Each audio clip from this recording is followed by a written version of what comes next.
Yes, so guys, a whole lot has happened today as regards to Nnamdi Kanu's trial. We know that there were videos today that were played in court trying to look for evidence that they will use to, a kind of charge Nnamdi Kanu.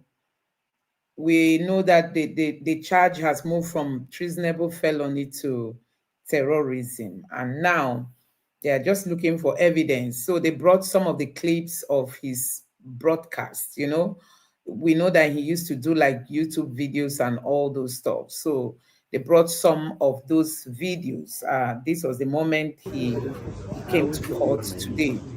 So the federal government lawyers actually brought videos of Nnamdi Kanu's broadcast to play in court to also like present it to the judge as evidence that Nnamdi Kanu is guilty of incitement and all those stuff. But guess what?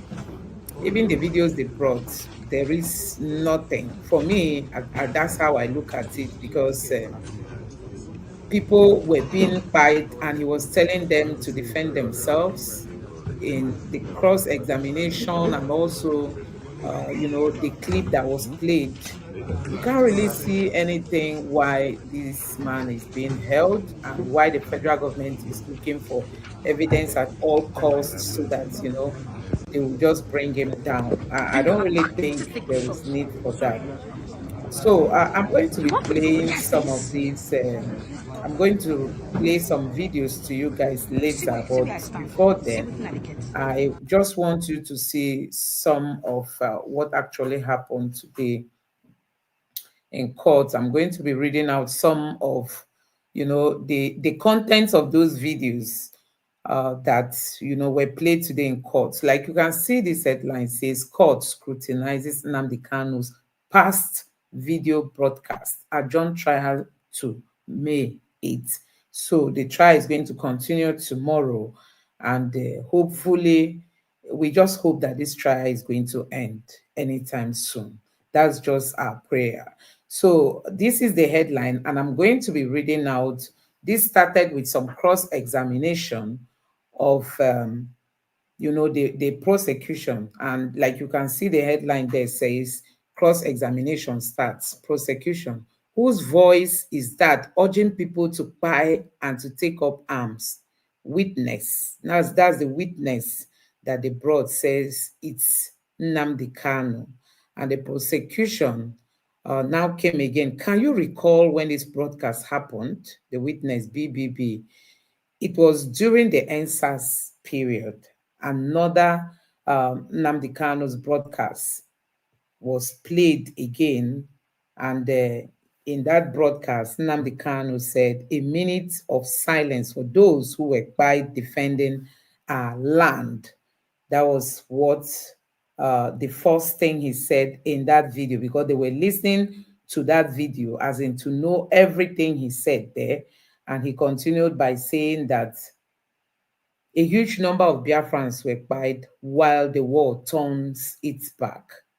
Nnamdi Kanu continued, "We will continue to honor those who lost their lives defending us. We shall always remember our fallen heroes. Britain gave weapons to the Fulanis to buy us, despite introducing Christianity to us. He offered prayers for the fallen heroes and heroines.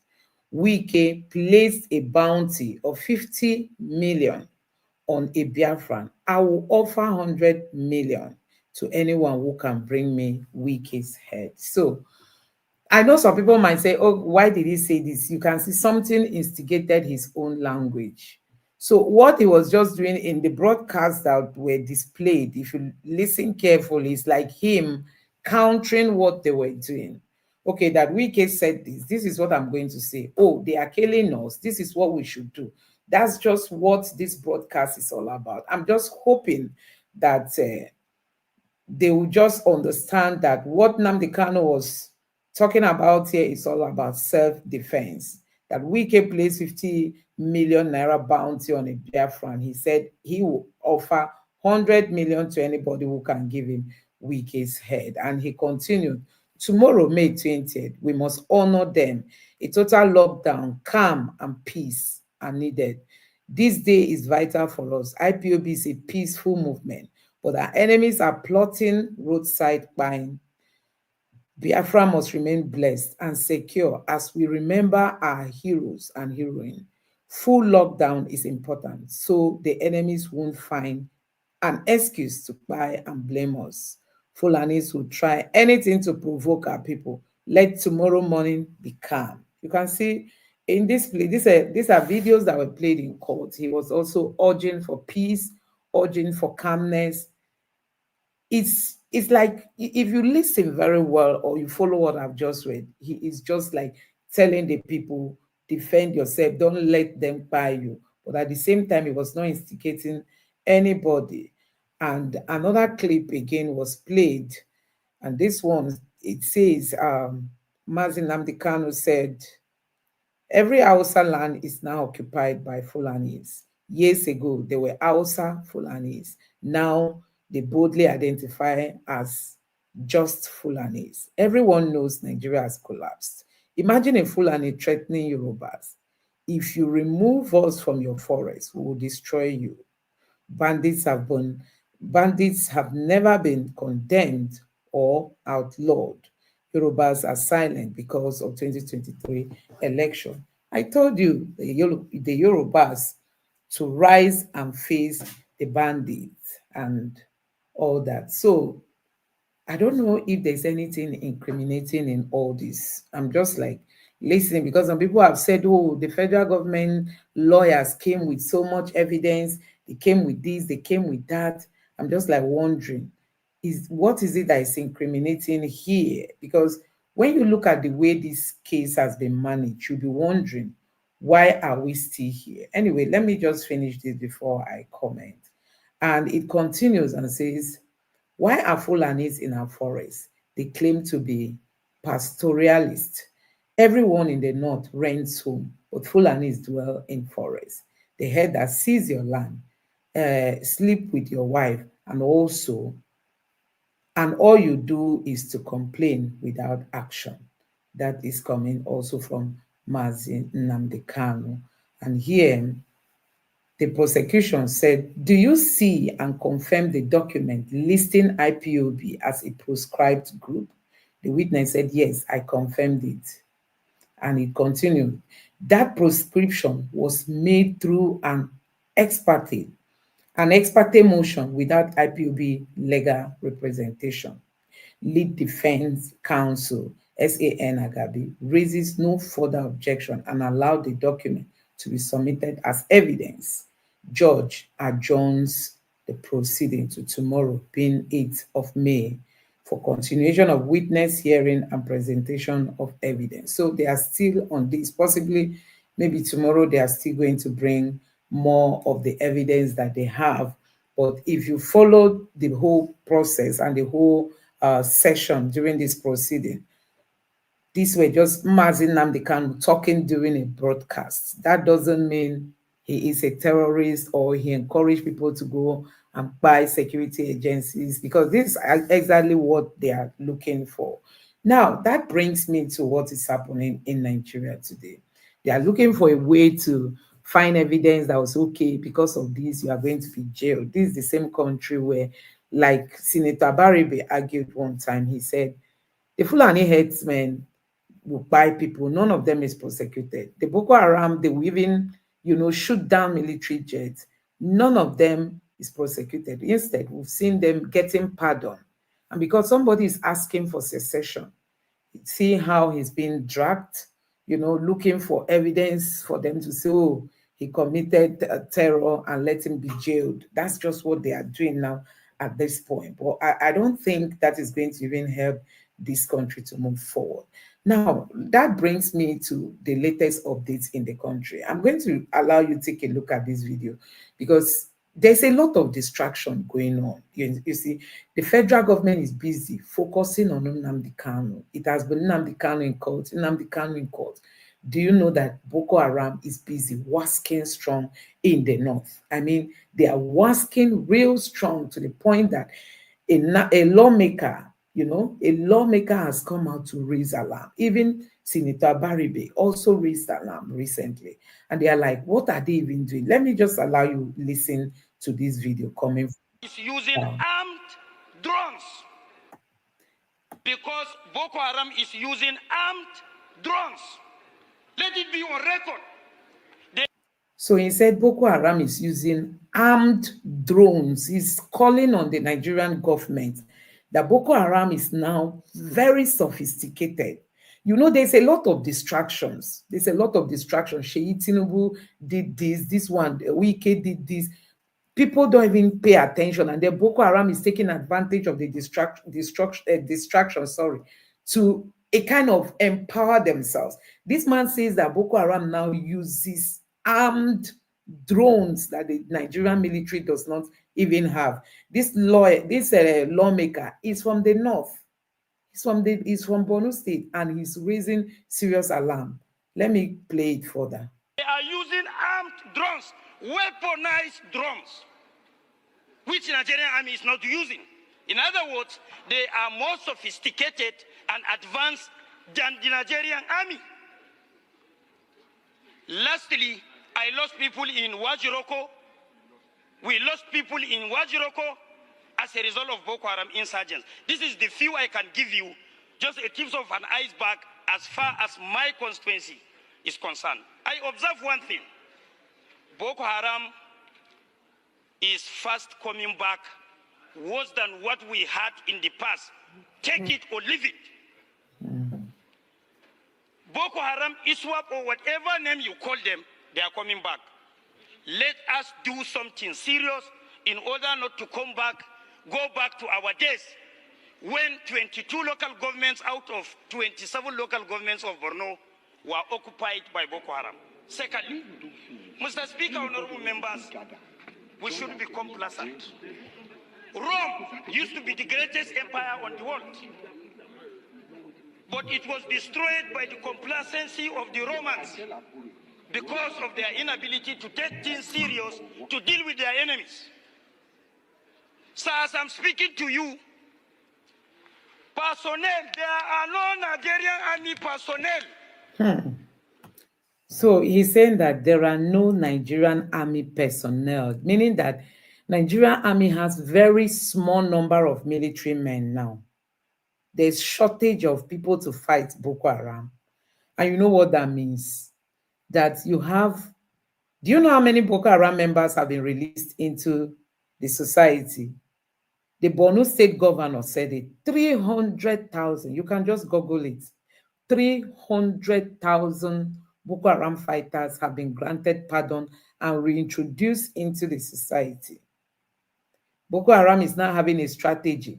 After some time, they will release their some sets. They will come and say, we have repented, they will forgive us, and the federal government will forgive them. But they are using it as a strategy. These are people that have handled weapons, they fight people, they can stand anything, and the federal government is accepting them into the society. For a country that is battling insecurity, you don't bring in your enemies to come and be eating with you, because they are just there to a kind of gather intelligence. They release these people, some of them will go back to the bushes. Tomorrow again, they will come again and say, I've repented. The federal government will accept them. And then you give them taxpayers' money, they will still come back again. This man is saying Nigerian military does not have enough manpower. They have shortage of personnel. And the federal government cannot even help it, because you've seen the military men going to regions begging Nigerians to join the military. Now, balance this equation. You are begging Nigerians to join the military. When they join the military, you send them to go fight Boko Haram. If any of them buy, you don't remember the family. But if Boko Haram people, they will, after killing people, they will come and ask for forgiveness. You will forgive them. You will give them taxpayers' money. And then all the people they bite, nobody's remembering them. So how can somebody's morale be up to go join the Nigerian military? So this is coming from a lawmaker, and this is a latest video. They don't have enough personnel to face these boys. That is the truth. They are committed. They are very strong in their own stand. But unfortunately, they don't have enough personnel and equipment to face the Boko Haram. I have seen it. Nobody reported it to me because I went to my constituency on Saturday and came back on Sunday. So, Mr. Speaker, honorable members, we shouldn't be complacent with this. I align with Honorable Gadi by saying that we should do our own needful by doing the proper oversight of money expended, because between 2015 to 2019, Nigerian government spent 19 point something trillion naira on security issues. I have the record with me. So you heard him how much like the Nigerian government spent on security. He said like 19 trillion. Hey, Nigerians, that should bother you. 19 trillion. We don't have good hospitals. Our politicians fly out to go take treatment. Look at all our schools. Have you seen some of the videos on, federal government universities? We don't have, the schools are not equipped. They are not in good shape. We don't have good hospitals. The roads, you have seen the roads now. Kidnappers are taking advantage of the badness of the road, how the worst condition of the road. They are taking advantage of it to kidnap people. And in defense, we are spending trillions, 19 trillions. Nigeria is owing. Remember, we use our revenue to service debt. The little money we are having, we are using it to fight Boko Haram. And still, there is no political will to end what we are seeing. Because tell me why we should be fighting this war till now, and nobody wants to end it. All those who were said to be sponsoring Boko Haram, the list was given to Nigeria. Did Nigeria prosecute them? No, they didn't, because they are from the north. Tell me if it was Igbo men that were said to be, sponsoring Boko Haram. If those people were like from Imo State, Anambra, we don't know their numbers. I mean, they are 100 and all of them are from Ebonyi or Enugu, Anambra, Imo, or, Abia, any of those southeast states. Do you know what? The federal government would have started prosecution immediately. But now they are from the north. Nobody is talking about them. You heard how much this man called? Trillions, not 1 trillion, not 2 trillion, not 3 trillion, 19 trillion. Nigerians, this is enough to change the status quo for Nigerians. That money is not a small money. So I'm going to also allow you to take a look at what Senator Abaripa has got to say. But before then, listen to this again. By saying that we should do our own needful by doing the proper oversight of money expended, because between 2015 to 2019, Nigerian government spent 19 point something trillion naira on security issues. I have the record with me. Between 2015 to 2019, that's 4 years. 15, 19, 4 years. We spent 19 point something trillions, Nigerians. That's not a small money, honestly. Be true to ourselves. And do we really want to be true to our calling here as senators? And the reason why I ask that is very simple, Mr. President. I have been here for a very long time. And for each session I've been here, we have had security summits. Each session. In fact, the last one, we were part of setting it up, and then we did everything. At the end of the day, nothing came out of it. So, there is no one of us here who does not know what is going on in his area. Do we want to be true and fair and say the truth about what is happening in this country? If we want to be true to ourselves, then we can go ahead with a summit.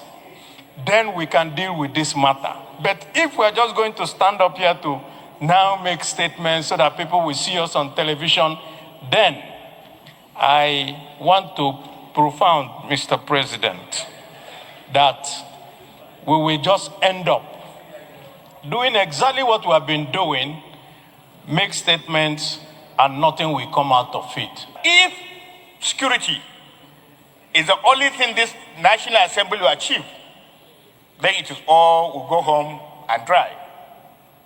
Mr. President, 2 years down the line, what can we say is our achievement as a parliament. How many times, Mr. President, have we interrogated committees on defense, committees on navy, committee on air force, committee on police, committee on national security? These are committees that set out to achieve what the Constitution said we should achieve. Over the last 2 years, and you recall, Mr. President, too, when we were screening the service chiefs, here we raised a question. One of the questions that was raised to the Chief of Air Staff was, Chief of Air Staff, where is our Kanu? Where is our Kanu aircraft, fighter jets? And you also recall, this Kanu was purchased by no less than $1 billion US, borrowed.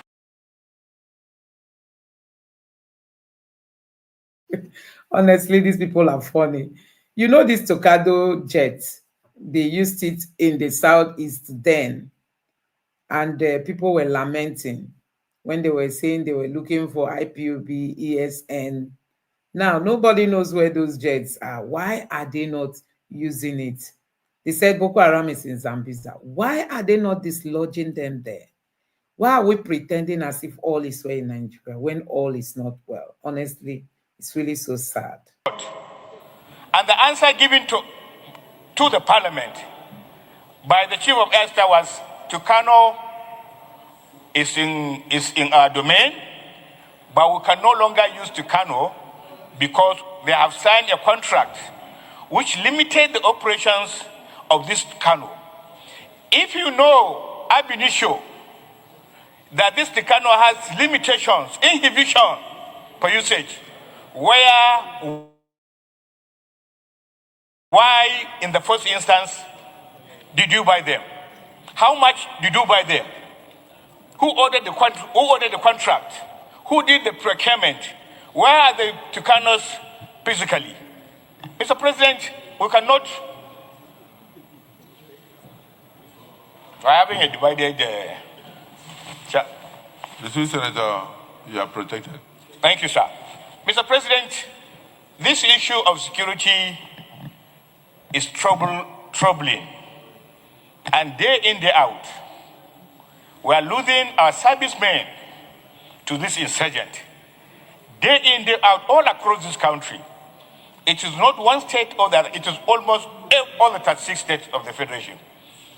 And I'm not going to stand up and claim that the president is doing his best.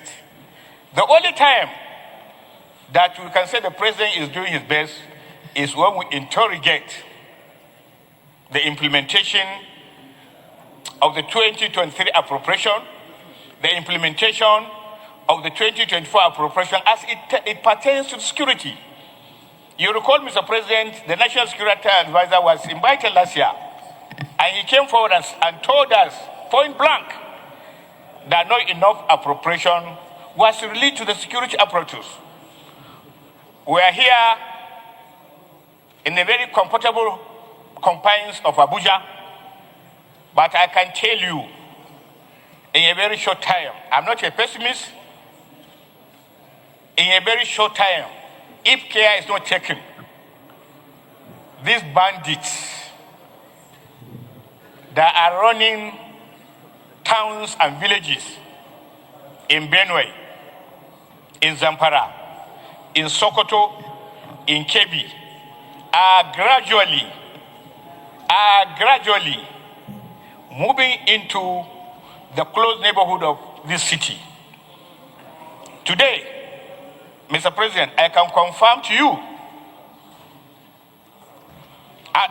authoritatively that you can no longer go to Kwali, go to Kubwa, and these suburbs beyond 9 to 10 o'clock in the evening because of fear of being taken away.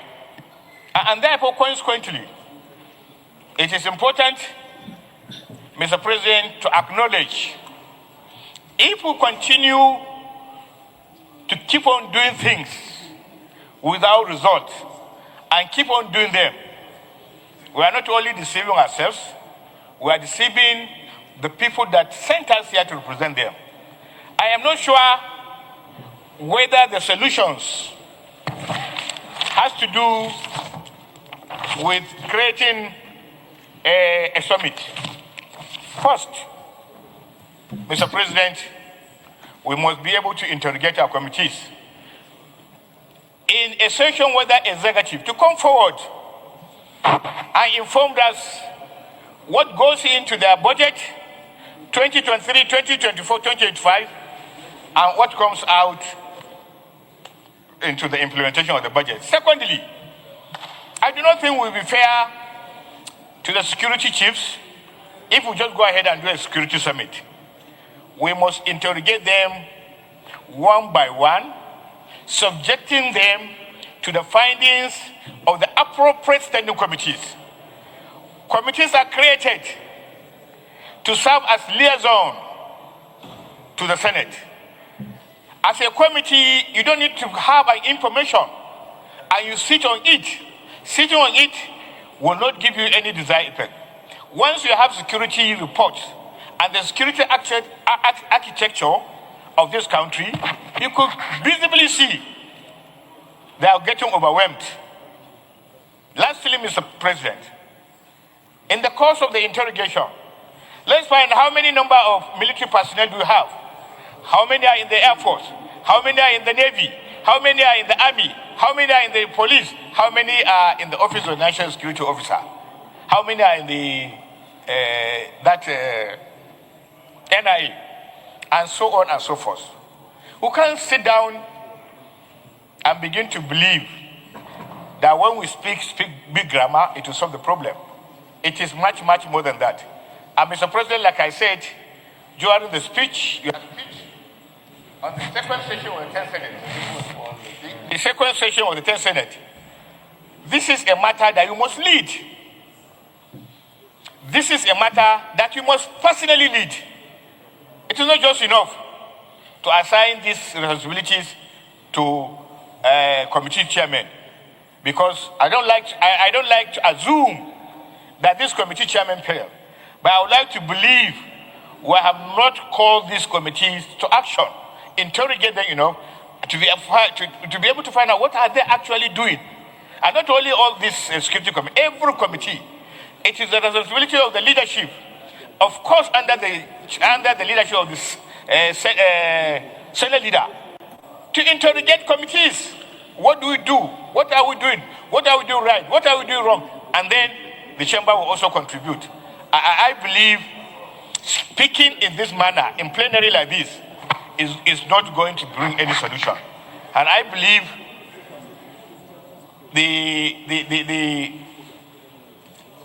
the points raised by Senator Jumo, they're apt, they're germane. But I believe Security Summit is not the solution. It's much, much, much more than that.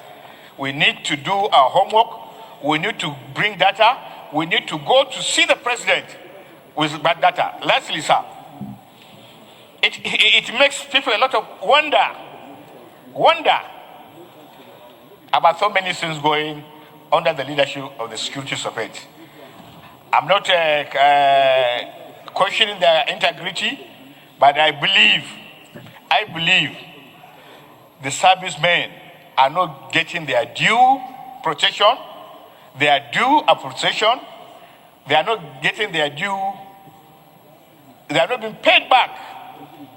And you see, in the last 20 months, we have lost almost 520 service chiefs, all servicemen, all across our armed forces. For how long can we continue to lose them? And the thousands of people, thousands of Nigerians that have been kidnapped on a daily basis. It is no longer any issue. People come to house and they'll just kidnap you. And when you pay, they release you. And nothing has ever happened because the security servicemen are incapacitated. They are handicapped. Finally, last week on my way out of Lagos, I met someone who told me there is a possible invasion of Mahmudawa, a security outfit, all the way from Mauritania, and they are getting into Kwara and Oyo, and they are beginning to settle down there. Today, sir, the entire suburbs of this city called FCT is surrounded by illegal miners. And you remember what put Zamfara at the core terrorist striking area is mining. The entire gap between Abuja and Lokoja has been taken over by illegal mining. And they do it openly, clearly openly, and nobody questions them. And people are busy buying plots between here and Kuje and Lokoja, just because we were told there are mineral deposits there. And therefore, the business has opened. And when you open that kind of business, make no doubt about that, the entire populace of this city is at risk. I shall submit, Mr. President. Distinguished colleagues, if you notice the issue retreat, it is, and then Senator Nnamdi has raised a vital issue, which is, are we interrogating the chairman of our various security committees in the Senate? Chairman of Defense, Chairman of Navy, Chairman of Army, Chairman of National Security, Chairman of Air Force, and all. Are we even interrogating them? That's the question. And that the Senate leader ought to periodically compile the workings of the various committees and report back to the Senate. But that has not been done because he is probably yet to have a meeting with all the Senate committee chairmen. And then he should be able to get written reports from them and communicate them to us. We don't need to discuss it in plenary. We can do so in closed session. So, but the question we need to answer now is that in view of the escalating insecurity in the country, which sometimes may be politically motivated, sometimes may be as a result of movement of farmers or headers here and there, and sometimes maybe as a result of terrorism, an intentional acts of sabotage of the government, or a direct attack on Nigerians from our enemies, from foreign countries. You know, so should we convene a 2-day or a 3-day security retreat where we will sit down, invite major stakeholders, including the traditional institutions, including people who are experts in other fields, then including even the state governors and practitioners in the security sector, so that we can compile something and come out with a communique that will help Nigeria moving forward. Senator Baribe.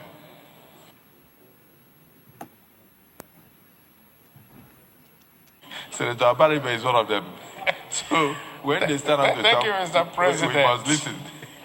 My name is Nnamdi Baribe, and do we want to really be true to ourselves?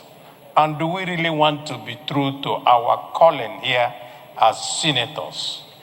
And the reason why I ask that is very simple, Mr. President. I have been here for a very long time. And for each session I've been here, we have had security summits. Each session. In fact, the last one, we were part of setting it up, and then we did everything. At the end of the day, nothing came out of it. So, there is no one of us here who does not know what is going on in his area. Do we want to be true and fair and say the truth about what is happening in this country? If we want to be true to ourselves, then we can go ahead with a summit, then we can deal with this matter. But if we're just going to stand up here to now make statements so that people will see us on television, then I want to profound, Mr. President, that we will just end up doing exactly what we have been doing, make statements, and nothing will come out of it. I so submit. What is before us here now is whether we should convoke the National Security Summit. Mr. President, if you ask me, I will say the answer is yes. Because, Mr. President, security is everybody's business. And these security challenges occur in various parts of Nigeria in various dimensions. It has become increasingly compelling, therefore, Mr. President, that in providing security solutions to our security challenges, there is no one-size-fits-all. And so, every day you read in the social media, senators are held responsible for insecurity in their various domains. Some out of lack of understanding, some out of mischief. Governors are held responsible, Mr. President is held responsible, yet every day we find activities within the Senate here challenging the challenges of insecurity. And so, Mr. President, that we have provided solutions in the past and they have not worked or they have not been implemented will not stop us from providing solutions. On several occasions in this Senate, in the 9th and 10th, solutions have been proffered, resolutions have been passed here on the need to rejig our security architecture. And so, now that we are confronted with this hydra-headed insecurity, because in my constituency, Mr. President, almost every day, almost on a daily basis, buses are seized, drivers are killed, especially in Otukbo, and passengers are abducted, or they walk into somebody's house, retired immigration officer's house, and kill him. So now, it's becoming very scary that even in your homes, within my constituency now, by 8 o'clock, 7 o'clock, you must lock up your place. And so, sir, I think that now that we have attempted various forms in terms of solutions, and they have not given the desired results, there is nothing that stops us from continuing to explore all means of bringing this insecurity to a halt. And I think that a conference, a summit, where all Nigerians that have interest, all Nigerians that know how will come and offer their own expertise and knowledge will be an appropriate thing for this Senate to do now, at least for the image of the Senate. Let us do what we are expected to do. Convoke a summit, profile solutions, give these solutions to the executive by way of resolution of the Senate,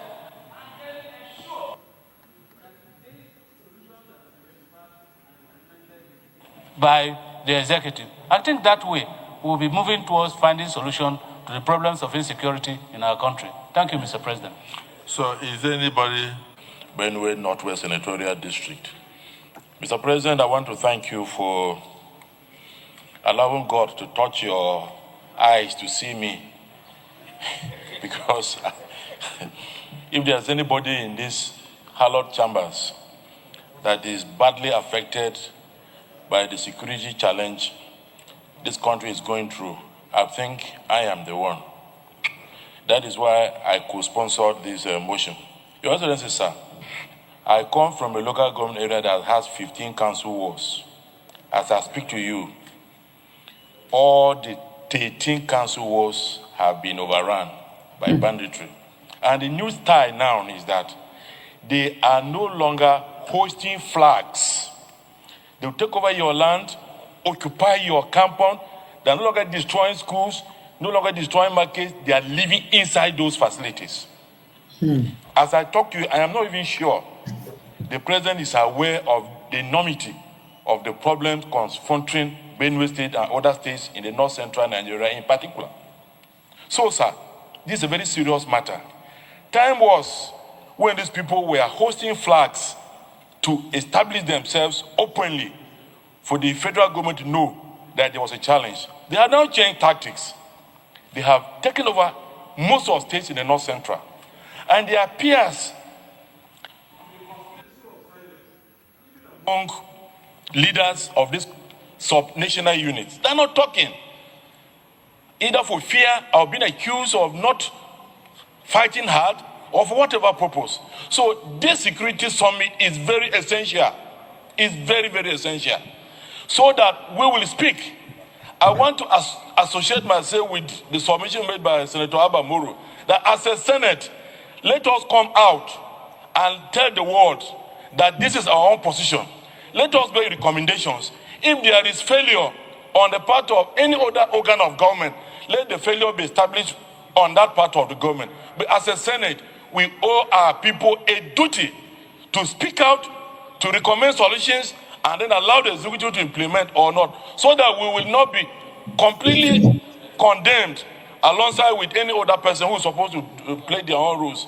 So I wholeheartedly submit that there is need for the national summit to take place, and the Senate should drive it. That is our job as the representatives of the people. We should be seen as not just talking, but doing the needful. So I support the convocation of national summit. Thank you, sir. So, guys, the question I want to quickly throw is what's going to be the importance of this national summit on peace and plans to fight against insecurity? Do you think that is actually what we need now, or we really need political will to stop these people? Look at the recent attacks in places like Benue and the Plateau State. The northern leaders all went silent. And now they are calling for summit. It's the same people that will come and sit down in that summit. But none of them, northern leaders, could not come out to say, we can't accept this. How can Fulanis be buying people like this? We can't accept this. This is not what we are known for. No northern leader, if you know anyone, let me know. Both traditional, both all these clerics, political leaders, how many of them from the north? Even the Sultan, when he went to Borno State, he said those buying Nigerians are unknown. You see, they are unknown. So when he comes and tells you that they are unknown, how do you expect them to start finding out who actually these people are and how to stop it? So there is no political will. That's just my take, So this gathering, and if you've listened to the former retired naval chief, the man who said those sponsoring insecurity are in government, that the government knows them, that man said some of the people they interrogated as people who are sponsoring Boko Haram are now ministers. Some of them are now governors. Can you imagine? So you have sympathizers of these people in government. So tell me how they are going to end it. A sniper came out on Twitter, said he was a good sniper. He could aim at Boko Haram and buy them from any distance. But a fellow military man shot at him and warned him to stop killing Boko Haram. So you have sympathizers of Boko Haram in the military. You have sympathizers of these people in leadership. So tell me how this summit is going to be the solution. It's just the political will that we need. Senator, here in this Senate, particularly the 8th Senate and the 9th Senate, where we had security summit. In fact, if I could recall vividly, we had 3 security summits in this Senate, and we made very detailed recommendations to the executive branch. And those recommendations, unfortunately, were not implemented. That's the problem. Mr. President, what we need is not security summit. Abi? We need to discuss with the service chiefs here in this chamber, one by one. We engage them into serious discussions. We tell them the emerging development, particularly the Lakurawa that is invading northwestern part of Nigeria, and also they are invading north central part of Nigeria. Just of recent, there is a new development, a new security threat, a new armed group called Bamuda. They are invading Niger and Kwara states, and very soon they will reach Oyo State. So, Mr. President, we need to discuss with the service chiefs. There is nothing we have not discussed at the Security Summit. If they come, let them tell us the strategies they are using to overcome this security threat. I don't believe that having Security Summit is the answer. Else, what we did in the past, what happened? All the recommendations are there and they are not implemented. So I'm of the opinion that we should call the Inspector General of Police, we should call the National Security Advisor, we should call the Chief of Army Staff, the Chief of Air Staff, the Chief of Naval Staff, the Chief of Defense Staff, and we sit with them here and discuss thoroughly. And we hear from them the solutions they'll come up with. And Mr. President, we shouldn't even talk about, taking only kinetic measures. There are non-kinetic measures that need to be taken on the part of the federal government and the state government. Virtually everything is now loaded on the federal government. When it comes to non-kinetic measures, state governments have a responsibility. Local government have a responsibility. It is by so doing that we will be able to overcome the security challenges in this country. I thought I meant, Mr. President. I want to thank distinguished Senator Jimoh Ibrahim for bringing this up. The only amendment I would like to propose, if it's accepted by my colleagues, is that should we agree to have a security summit, it shouldn't be 3 days. We can have a 2-day security summit instead of 3 days. So let me go into the prayers. There is only one prayer here, because the second prayer is the outcome of the security summit. If we agree to have it, then it takes care of the second prayer, which is to forward the outcome of the security summit to the federal government for implementation. Those in support that the Senate should be in the forefront of convoking a national security summit with a view to discussing the entirety of the security situation in the country, profiling solution, and at the same time rejigging the security architecture with to enable us save the lives and properties of our citizens and give them hope and an opportunity to bring their inputs. Say aye. Those again say nay. The ayes have it. So the Senate leader, you will come out tomorrow with the composition of the ad hoc committee to plan the security summit. The security summit will compose of delegates from the states, delegates from the traditional institutions, from the student bodies, from communities affected by the insurgency, and also we will invite our colleagues in the House of Representatives and relevant committees to be part of it, and we also invite security experts to talk to us in addition to getting the executive to also partake, so that we will have a holistic discussion and debate because security is everybody's business. I want to read particularly a paragraph in the motion that led to this. Senator Jimoh Ibrahim, while moving in motion, said that further aware that President Bola Ahmed Tinubu is serious about the peace of Nigeria. As such, there is need for some fact-finding intelligence support from Mr. President's efforts, even of the fact that most military strategies and languages, such as Alpha Bravo, Charlie, Delta, Echo, Foxtrot, Golf, Hotel, India, Juliet, Kilo, Lima, Mike, November, Oscar, Papa, Quebec, Romeo, Syria, Tango, Uniform, Victor, Whiskey, X-Ray, Yankee are no longer exclusive to the military. This is worrisome. By the time we have that security summit, you will realize that the reason why these things have leaked to militants is because we also have a problem. The discipline, sometimes we are high-handed.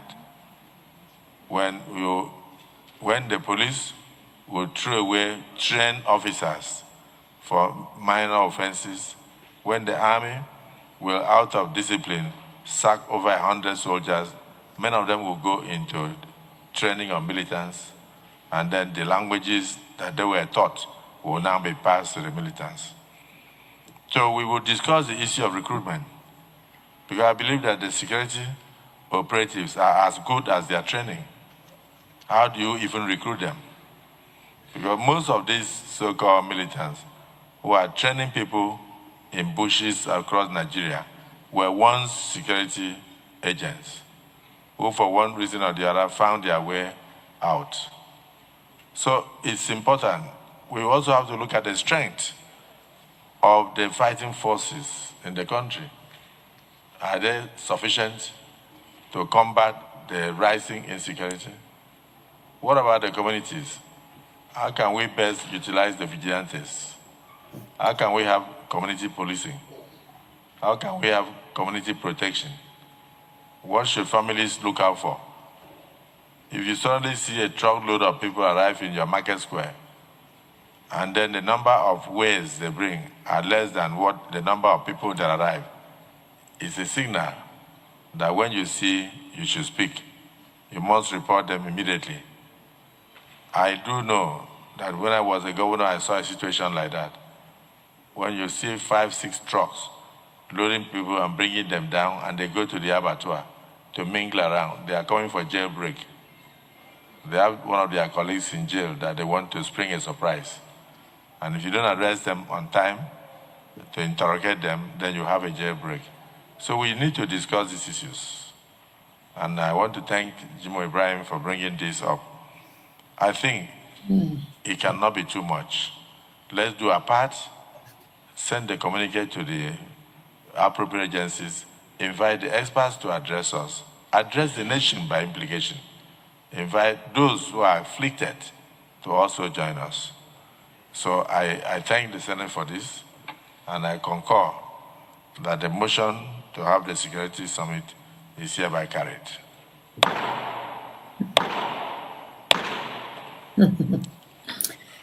So finally, the federal government has woken up. The Senate has woken up. They now know that there's threats in Nigeria, you know. A Federal youth leader said in Ondo State alone, they have like about 20 something camps of Fulani headsmen where the kidnappers. So you can imagine what that means, you know, when you think of security. That Fulani headsmen, they've spread themselves everywhere. Boko Haram, they've spread themselves everywhere. There's hardly any forest in Nigeria you go, they've not occupied. And the federal government, they are busy playing politics, thinking about 2027. Nigerians can't sleep in their houses. No security. Look at the north. You heard the man that was talking. He said Boko Haram has sophisticated weapons that the Nigerian military cannot have. And also the personnel number in the Nigerian military is very low. So it will get to a point where, you know, Boko Haram, when they come out, it's like you having 100 soldiers on this side, 100 fighters, and then Boko Haram has 1,000. So you can imagine tell me how they will not kind of suppress the military. Tell me. And if you listen to the military man that was sentenced to death, that they handed him death sentence, not just him alone. There were many of them. Why were they handed death sentence? Because they were asked to go and fight Boko Haram. And they were promised that they are going to bring jets that is going to be helping them from the sky. But he said when they got there, the battle was so intense and there was no jet to help them. They fought and it got to a point, the militants, the Boko Haram members, died. 68 of them, 68 Nigerian military men were died in that attack. So when they managed to return back to their base, they were not happy because they promised to bring them jets that will be flying up to help them from the air, but they did not fulfill that. And they were asked to go back again to fight these Boko Haram terrorists and also to retrieve the dead bodies of those fallen soldiers. And these ones refused to go. They refused to go, and their reason was, you guys promised to send us with jets that will help us from the sky, but you didn't give us that coverage. Why are you now sending us again to go and fight when you know you are not there to support us? They refused to go, and guess what? All of them were sentenced to death. All of them. And then later, they were now pardoned and sentenced to 10 years in prison. And after all the goes up and down, they were now dismissed. They were dismissed. So you can imagine that, you are being sent to go meet people who have sophisticated weapons. That guy was, he granted an interview on Arise TV. You can go there, search the video and watch it. He said, you need to see the weapons that the Boko Haram members were using. And they don't have any sophisticated weapon. And they were told that they are going to be supporting them from the sky. They didn't get that support. And Boko Haram came on them and were able to buy 68 soldiers. 68. And when they returned to their base, they were asked again to go back. They refused. And that was why they were sentenced to death. And later sentenced to 10 years imprisonment. And finally, they were dismissed. So the fight is not a small fight. And until the federal government starts owning up that there is danger in the land, it will be difficult for them to fight this fight. They have to just leave the distraction. See Nnamdi Kanu, they are looking for terrorism charge against him. And the whole country is full of terrorism. As in, tell me the forest where these guys are not kidnapping Nigerians. Tell me Boko Haram, see, they can just come out in Borno State, commit one thing, enter the bush, nothing will happen.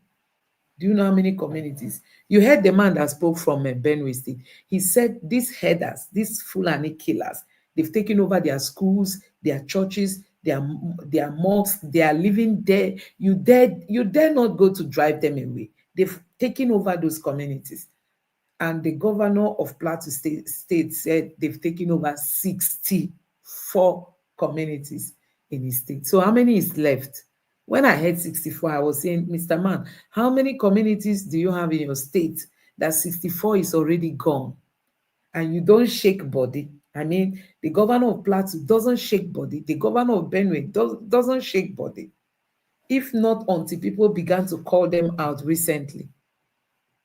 And now they have gone silent again. Until the killing starts again, you see them just rattle for some time and then the norm will just continue. So guys, we are going to end it at this point. I'm just happy that we all have watched this video, just for you to understand that people like Nnamdi Kanu are not the problem of Nigeria. Even Simon Ekpa, they are not the problem of this country. The ex-naval officer said, the retired naval officer, he said the best thing is to divide Nigeria because there is an agenda to Islamize Nigeria. And that agenda is being sponsored by powerful men, powerful banks, that they have enough money. They have pumped out money to people who will help them carry out this agenda. He said it openly on Channels Television that the best thing is to divide Nigeria. Divide it so that the North will practice their Islam and then the South will practice their Christianity. You can't impose your religion on people. That's what he said.